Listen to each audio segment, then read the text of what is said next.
La véritable bravoure n'est pas toujours bruyante. Parfois, elle se manifeste dans le silence d'une dernière prière. Au moment précis où la vie s'échappe entre les doigts et où il ne reste plus que la foi que l'on a choisi de porter jusqu'au bout. La vérité, c'est que beaucoup connaissent les noms des apôtres, ont entendu parler de leur prédication, savent peut-être même comment certains sont morts.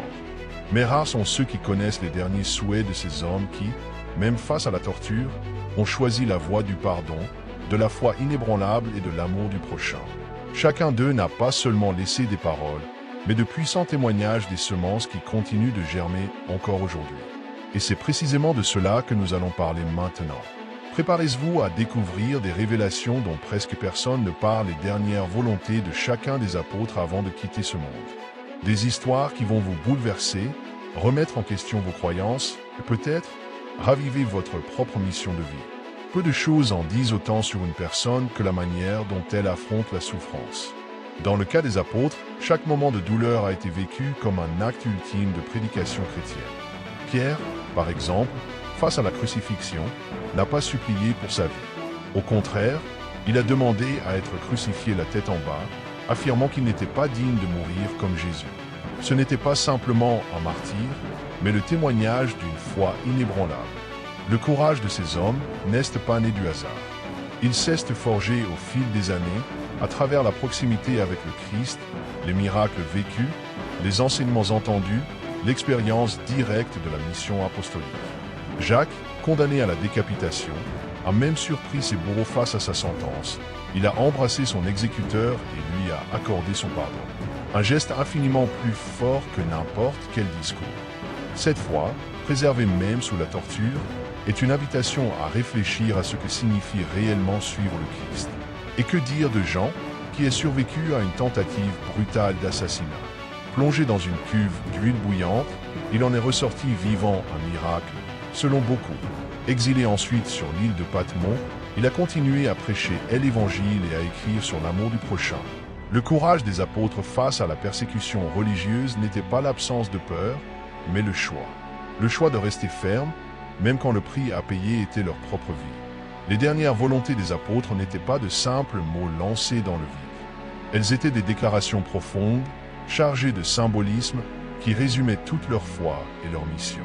Pierre, par exemple, a insisté pour être crucifié la tête en bas. Pour lui, mourir de la même manière que Jésus aurait été un honneur trop grand. Cette demande, en plus de démontrer une profonde humilité, renforce la foi inébranlable qu'il a portée jusqu'à son dernier souffle. Jean, l'apôtre de l'amour, a lui aussi laissé une requête marquante: être enterré les mains vides. Un geste symbolique destiné à rappeler que l'on ne quitte pas cette vie avec des richesses, des titres ou du pouvoir, mais seulement avec une mission accomplie et les fruits du témoignage de foi semés tout au long du chemin. Un détail qui peut sembler simple, mais qui véhicule un puissant message de détachement et de transformation personnelle. Quant à André, le frère de Pierre, il a refusé qu'on le détache de sa croix en forme de X. Il a déclaré que cette souffrance faisait partie de sa mission apostolique et qu'il préférait endurer la douleur plutôt que de renier son engagement. Barthélemy, quant à lui, a formulé une dernière prière qui résonne encore aujourd'hui: que son martyre serve à la conversion de nombreuses âmes. Il n'a pas supplié pour la vengeance ni pour le soulagement, mais a prié pour le salut de ceux qui pourraient encore entendre le message de l'Évangile. La mission apostolique ne s'est pas limitée aux frontières de Jérusalem. Chacun des apôtres, animé par une foi inébranlable et une passion pour la prédication chrétienne, a décidé de traverser des terres inconnues, de défier les mers et les déserts pour porter l'Évangile à ceux qui n'avaient pas encore entendu parler de Jésus. Jacques, par exemple, est allé jusqu'en Espagne. Quant à Thomas, connu pour ses doutes initiaux, il est allé bien plus loin jusqu'en Inde, où il a semé les graines de la transformation personnelle et spirituelle. Ces voyages n'étaient pas de simples expéditions. Nous parlons d'hommes qui, conscients des dangers, ont accepté de faire face à la persécution religieuse, à la faim, aux maladies, aux trahisons. Philippe a prêché en Asie mineure. André a parcouru des régions qui correspondent aujourd'hui à l'Ukraine et à la Russie. Barthélemy est allé jusqu'en Arménie. Selon les récits, son témoignage de foi lui a coûté la vie. Chaque pas qu'ils ont fait était un acte de courage et de sacrifice, motivé par la certitude que le message d'amour devait atteindre tous les coins du monde. Réfléchis-y sans bateau confortable, sans carte précise, sans aucune garantie de sécurité. Et pourtant, ces hommes sont allés au-delà, portés seulement par leur foi et par la volonté de mener à bien leur mission apostolique. Chaque lieu où ils sont passés, chaque personne qui l'ont écouté, chaque parole qu'ils ont prêchée était une graine semée. Et même en sachant que cela pourrait leur coûter la vie, ils ont continué. Ce n'est pas simplement de l'histoire, c'est une source d'inspiration pure pour tous ceux qui cherchent à vivre avec un véritable sens. Aucun des apôtres sauf Jean n'a échappé à la persécution religieuse qui a marqué les premiers siècles de l'expansion du christianisme. Et même Jean n'a pas été épargné par la torture. Chacun de ces hommes, issus de différentes origines et de diverses histoires, a choisi d'affronter le martyre plutôt que de renier sa foi en Christ. Ce n'était ni par entêtement ni par orgueil, mais parce qu'il avait vécu quelque chose de si profond, de si transformateur, qu'il leur était impossible de le renier. Thomas, par exemple, a été transpercé par des lances en Inde alors qu'il prêchait l'Évangile. Matthieu, connu comme le collecteur d'impôts qui avait tout abandonné pour suivre Jésus, aurait été assassiné pendant qu'il célébrait l'Eucharistie. Philippe, pendu en pleine mission, a laissé non seulement ses paroles mais aussi son sacrifice comme héritage. Chacune de ces morts, aussi brutale ait-elle été, portait un message. La foi de ces hommes était plus forte que la peur. Ces martyrs ne doivent pas être perçus uniquement comme des tragédies, mais comme des témoignages vivants de la transformation intérieure que leur rencontre avec le Christ avait engendré. Des gens ordinaires, pécheurs, collecteurs d'impôts, hommes simples qui, appelés par Jésus, ont radicalement changé de vie. Et même sous une torture extrême, ils ont choisi de continuer à prêcher le pardon, l'espérance et l'amour du prochain. Un exemple de mission apostolique menée jusqu'aux dernières conséquences. Ce qui impressionne le plus dans les derniers instants des apôtres, ce n'est pas tant la souffrance, mais les paroles qu'ils ont choisi de prononcer avant de partir. Des hommes qui, au départ, étaient de simples travailleurs, ont démontré une transformation si profonde que leurs dernières paroles résonnent encore 2000 ans plus tard. Au lieu de la haine, ils ont prêché le pardon. Au lieu de la malédiction, ils ont laissé des bénédictions. Preuve que leur foi inébranlable n'était pas une théorie, mais une pratique vivante. Pierre, par exemple, n'a pas utilisé ses dernières forces pour se plaindre. Il a humblement demandé que sa mort ne soit pas semblable à celle du Christ, réaffirmant ainsi sa dévotion. Barthélemy, dépouillé de toute défense, a prié pour que sa douleur serve à la conversion de nombreux cures. Et Jean, bien qu'il ait été le seul à ne pas mourir de façon violente, a utilisé chaque opportunité pour prêcher l'amour du prochain comme le plus grand des commandements. Les dernières paroles de chacun révèlent à quel point ils étaient transformés par leur mission apostolique. Ces dernières volontés, au-delà de l'émotion qu'elles suscitent, nous adressent une invitation. Il ne suffit pas de parler de foi, il faut la vivre. Et la vivre de telle manière que même notre dernier souffle soit en accord avec nos croyances les plus profondes. En regardant ces exemples, on est tenté de se poser la question dans notre quotidien, témoignons-nous d'une foi aussi forte? C'est une réflexion à méditer, mais le chemin continue.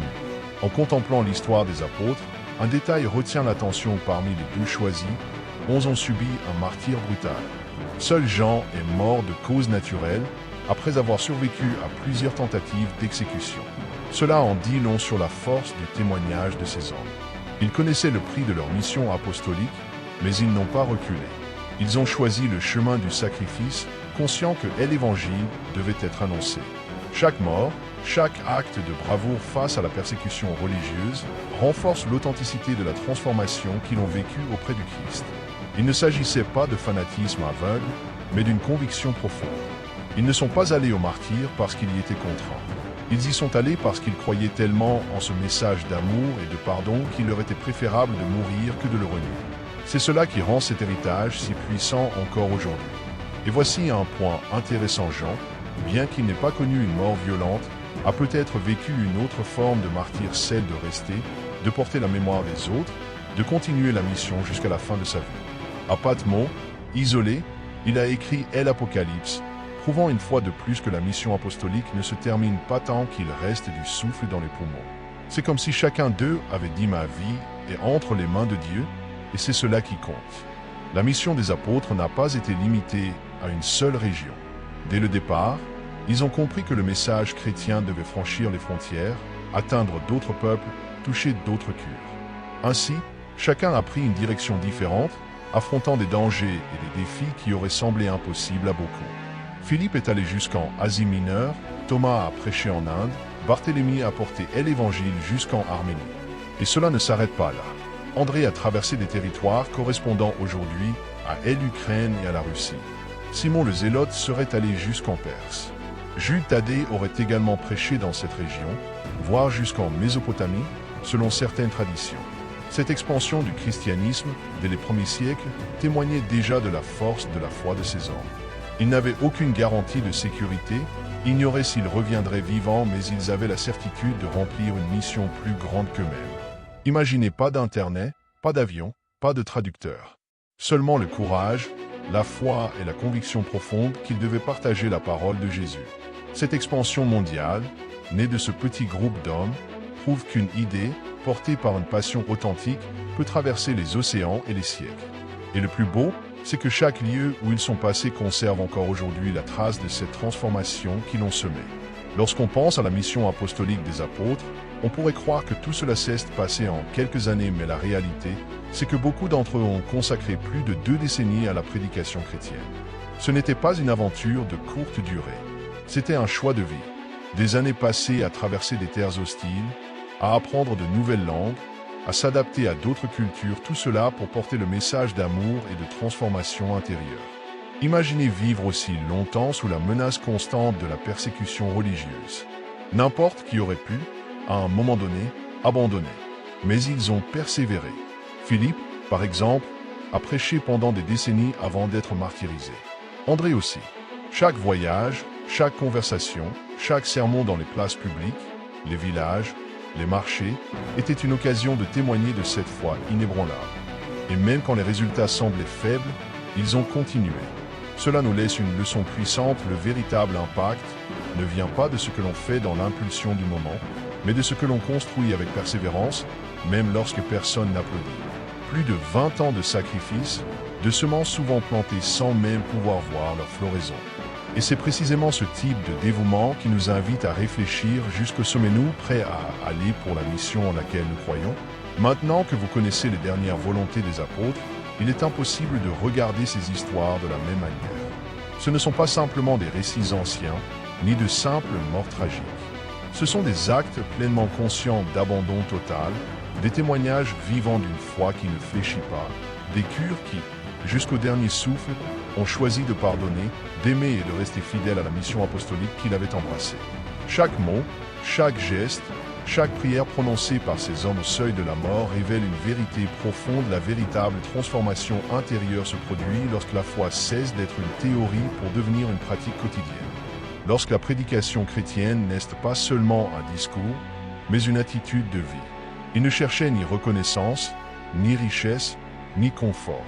Ils cherchaient du sens. Ils ont choisi de vivre et de mourir d'une manière qui inspire encore aujourd'hui d'autres à poursuivre cette mission. Et sincèrement, ils ont réussi. Car des siècles plus tard, nous continuons de parler d'eux. Alors, voici la question: qu'avez-vous fait de votre propre mission? Comment vivez-vous votre foi? Vos dernières paroles seront-elles capables, elles aussi, de semer l'espérance, le courage, l'amour du prochain? Ou laisserez-vous passer cette opportunité en attendant que quelqu'un d'autre le fasse à votre place? Si ce message a touché votre cœur, je vous invite à marcher avec moi sur ce chemin de découverte et de foi. Abonnez-vous à cette chaîne, activez les notifications et partagez cette vidéo avec quelqu'un qui, tout comme vous, mérite d'entendre ces vérités. Continuons ensemble à entretenir cette flamme, car le monde a encore besoin de ce genre de courage.